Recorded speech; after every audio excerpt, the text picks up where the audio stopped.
বার্সার বিপক্ষে ভিনিকে উঠিয়ে নিলে হতাশা আর ক্ষোভে ফেটে পড়েন তিনি।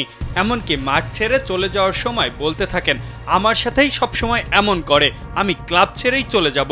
এই নিয়ে শুরু হয় আলোচনা আর সমালোচনার ঝড়।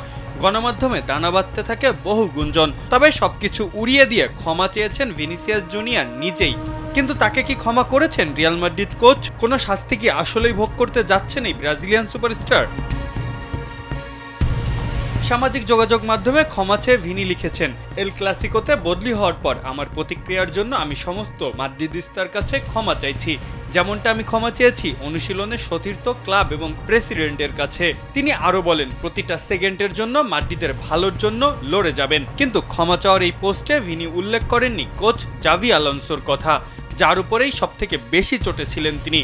ক্লাব আগেই জানিয়ে দিয়েছিল তারা কোনো শাস্তি ভিনিকে দিবে না, এটা কোচ আর খেলোয়াড়দের নিজেদের মধ্যেই মিটমাট করে নিতে হবে। এ ব্যাপারে সংবাদ সম্মেলনে আবার মুখ খুলেছেন মাদ্রিদের বর্তমান ম্যানেজার।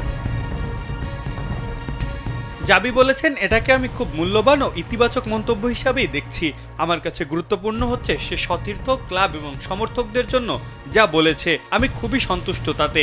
যা হবার বুধবারই শেষ হয়ে গেছে অনুশীলনে, তার জন্য কোনো শাস্তি আসলে হচ্ছে না। ধারণা করা হচ্ছিল এমবাপ্পে বেলিংহামদের ভিড়ে চাপে পড়ে যাচ্ছেন ভিনি, কেননা চলতি সিজনে মাত্র 3 ম্যাচেই পূর্ণ 90 মিনিট মাঠে খেলতে পেরেছেন এই ব্রাজিলিয়ান সুপারস্টার। তবে এমবাপ্পের গোল্ডেন বুট জয়ী অনুষ্ঠানে অংশ নিয়ে সব গুঞ্জন যেন উড়িয়ে দিলেন ভিনিসিয়াস নিজেই।